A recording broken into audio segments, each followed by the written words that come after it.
your girl Wendy and welcome back to my channel.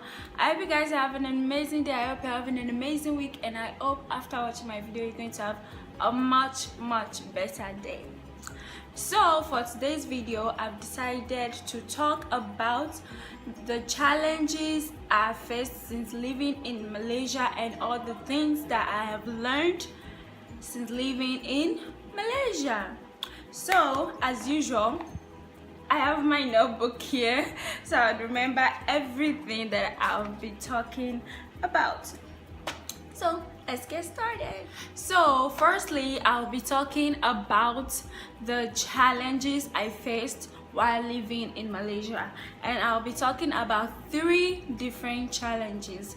So the very first challenge I'll be talking about is actually my very main challenge while staying here. So the very first one would be finding my place. So as you guys know, I moved to Malaysia when I was 12 years old, and I have been staying here for 13 years. And when I came to Malaysia, I was very young, not really knowing the culture, not knowing the language, not knowing anything. I just moved here, and it was really hard just finding my place and just blending in, because I was obviously very different. Seriously, I was obviously very different. Everywhere I go to, I was always the odd one out, and just finding that place that belonged to you, to me, was always a very big challenge to me. And also, like, learning about the people, getting to know them. You know, I had to be careful about what I do or what I say, not to upset people. I know in general people always have to be careful about what they say or what they do, not to upset others, but it was just, if I do this, would this make these people look at me differently? Would they make me look like, oh, she's such an outsider or something like that? You know, you just don't want to do something that will make people see you as an outsider. So that was very huge for me, and it was really hard for me to just be myself, because there are so many things I was afraid of doing, because I was scared of the way people would look at me wrongly. Like, if I do this, will people look at me like, wow? The thing is, while back I was in Nigeria, I was a very quiet girl. When I was young, I was a very quiet girl, but I obviously wasn't so closed to myself. I would easily make friends with people. I would easily talk to people. I would easily go and meet people. But when I got to Malaysia, that was, at first I tried it, but then I realized when I go near people, they'll draw back from me. And at first it was something very weird to me. Like, why are these people not okay with me coming close to them or trying to get to know them? Why are they always drawing away back from me? But some people made it very obvious to you that we don't want you, you know, and those things can be really hurtful and can be something, especially to a child, you know. Because to me, I was a child and I just wanted to know people, I just wanted to talk to people, I wanted to make friends, but that wasn't very easy. It wasn't something easy to do, because people will just draw back from you. People don't want you around. And even just wanting to do what I love, if I do this, will people laugh at me? Will people think I'm weird? But then other people are doing it and people are okay with it, so why are they not okay with me doing it? You know, everything was just finding my place, just finding what I wanted to do, what I love. It was something really hard for me to do. I don't really know if I explained this as much as I can, but that was obviously a very hard experience. To be honest, being an African and being a black person living in Malaysia is a challenge itself, a huge challenge that you just have to overcome somehow. And I had to learned to overcome everything for a whole 13 years. For the past 13 years of my life, I have been learning to overcome everything, overcome this very particular challenge, because even among Africans you still have to find your place, because I didn't grow up back in Nigeria. I only stayed there for a while. There are some things that I just done around when I'm around Africans that I still find, okay, what is going on? I don't know what's going on here. But at the end of the day, I just being myself was the best option, right? Just gotta be yourself. So the second challenge I'll be talking about is getting used to the food. Okay, it's not that much of a big deal, but when I first came to Malaysia, oh god, I could not endure it. It was so crazy, I would say. So in my video telling you guys how I came to Malaysia, I actually told you guys that my mom came to Malaysia a few years before we moved to Malaysia, and she stayed here for like a year. So she already knew the things when it comes to food. She already knew the things that they didn't have here, because the time when I came to Malaysia in 2005, there was no African restaurant. No, you won't see it. There was no African stores where you could get African food stuff.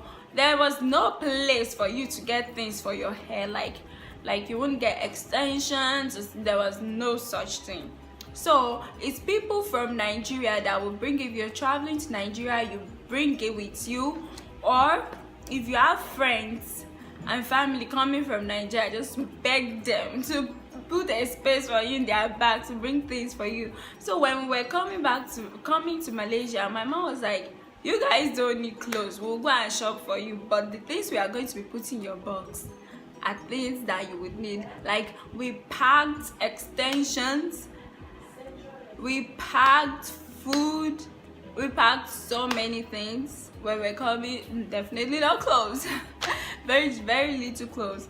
So, but still, when I got here, food was a challenge, because the very first day that I went to my school, and it was break time, and we went to the cafeteria to eat, oh god, that was the very first time that I tried nasi lemak, which is one of my favorite food at the very moment. Nasi lemak was, the first time I tried it, I was just like, what did I just put into my mouth?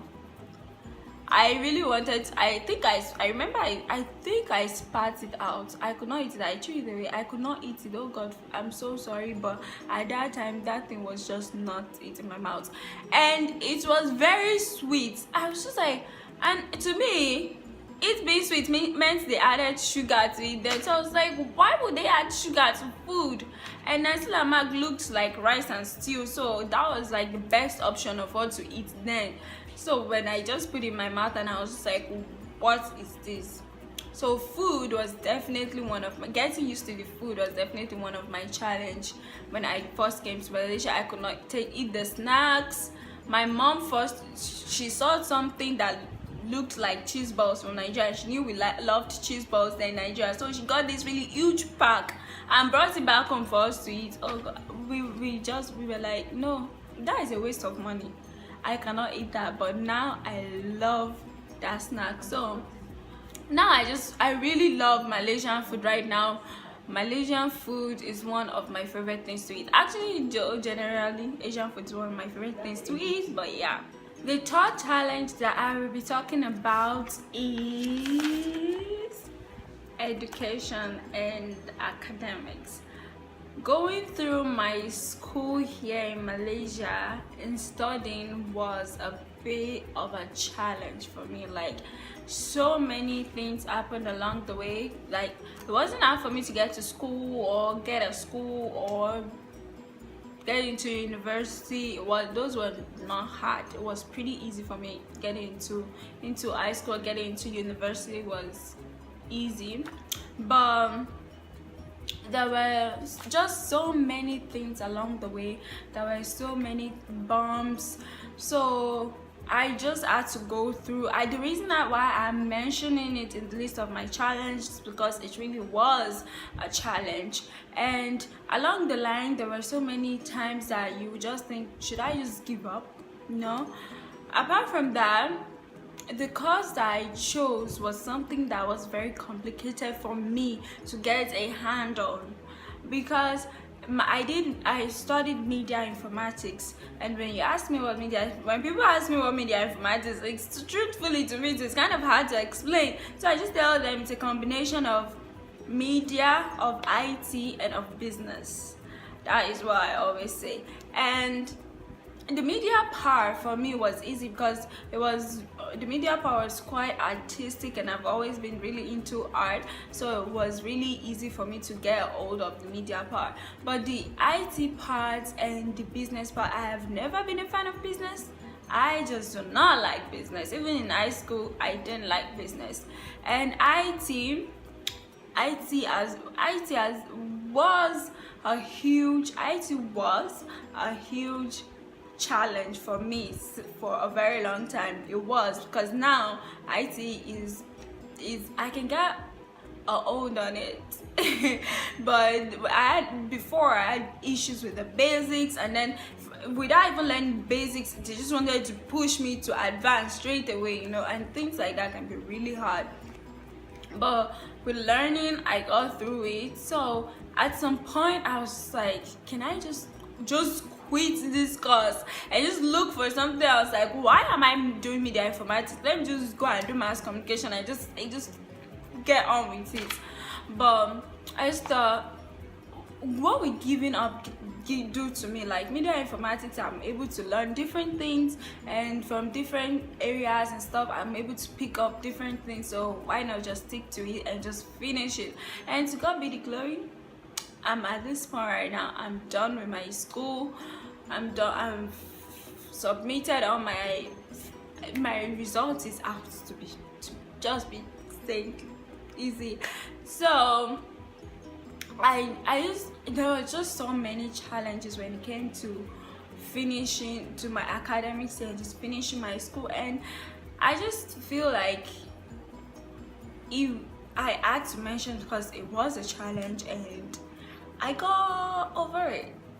It was a challenge that I ended and I finished, and I'm really happy about. So that's why I mentioned it. Anyways, those are my 3 challenges here in Malaysia, and now we are going to talk about the things that I have learned while living in Malaysia. To be honest, I have only one thing that I have learned the whole 13 years that I have been living in Malaysia. Just one thing, and that is acceptance. What I mean by acceptance is basically self-acceptance and accepting other people. So I feel like acceptance can equal love as well. When you accept yourself, you can love yourself. When you accept others, you can love others. It is a very simple equation to me. This is my own. I'm not talking about other people, I'm just talking about myself. So I feel like the whole 13 years that I have lived my life in Malaysia, I gradually started to learn to accept myself. Because one of my challenges that I spoke about, the very important one that I spoke about, the first one was me finding my place. I had to learn to begin to accept the fact that I was different. Because my skin color was different, my hair was different, my personality was different. Because let me tell you guys, if you really get to know me, like people that know me, they know that I'm a very weird human being. Sometimes I can do weird things all of a sudden, or say something weird out of nowhere. So I already know that I'm a weird species, I'm a weird specimen. So getting used to, I had to learn to really accept the fact that I was always going to be different from other people. I was always going to be different wherever I go to, whether even if I'm among Africans, if I'm among people with the same color as me, I'm still different. So learning to accept all those differences, learning to accept all those flaws. Sorry, I did art there. Learning to accept all those flaws had really helped me to love myself, because the whole of 2013 people were busy talking, 2018 people were busy talking about self-love. Like, I now got to understand within myself that self-love can only happen if you have self-acceptance. If you don't accept who you are, if you don't accept your flaws, if you don't accept your weaknesses, if you don't accept your strength, there is no way you can love yourself. Because now, if you keep seeing something wrong with yourself, then there is no way you can love yourself. Like, it's just like someone else as well. How can you love someone if you don't accept them? How can you love someone if you don't accept their flaws or everything that is wrong with them and everything that is right with them? There is no way you can love a person if you don't accept all these things. So I just feel like I learned to accept myself, and I learned to accept others. I learned to believe that there are so many people in this world. The way that I'm different from others, there are other people as well that are different from me. So I just learned to accept my differences. I learned to accept other people's differences, and I feel like for me now it would be so easy for me to live anywhere around the world, because I have just learned to know that there is always going to be difference in this world. And to be honest, these differences are the things that make this world so much fun.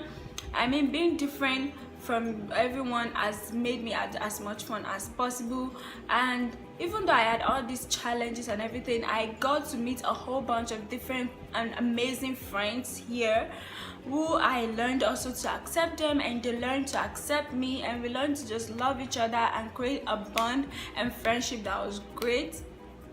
So I feel like acceptance is one thing that I really learned, and it also led to me loving myself and loving everyone around me, because there is no place you go to in this world, nowhere you go to, even if you go back to your country, you're still different. People are still different from you, and you just have to learn to accept that. That is the only way you can learn to love yourself. That's the only way you can learn to love others. And that is what I have learned throughout my 13 years of being here. I've just got to accept the fact that I'm always different. Like I said, my hair is different, my skin color is different, and because of that, people would pay attention to me because I am different, as I pay attention to other people too, because they are different. Like my hair, it's always changing, so people are always, wow, what did you do to your hair today? Why is your hair like this today? You know, people want to touch you, even though I don't really appreciate that, especially if you don't ask me. Don't touch my hair. Ask for permission before you touch it. That thing is a very huge trauma to me, because back in high school, people would pull my hair without even asking for permission, and that really was something that made me really angry at first. But then I started to just think, it's because they don't know, and they are curious, but it would be nice if they do it politely. So at first I was really uncomfortable with people asking me, can I touch your hair, can I touch? But later I thought, it's because they don't know and they are curious, so they just want to touch it and learn the differences. And the thing is, if you don't allow them to do all these things, there's no way they can learn and create all this fun. Anyways, before we start making this video too long, I just know that I have learned to accept myself. I've learned to accept everyone around me, believing that everyone is different and we are perfect just the way we are.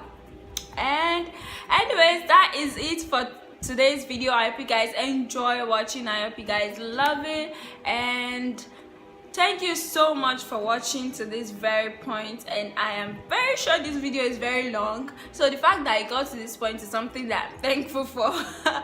Thank you so much, and I will see you guys in my next video. Please remember to like, comment and subscribe, and click on the notification bell so that every time I upload a new videos, you guys will be the first one to know. And I will see you guys in my next video. Bye bye.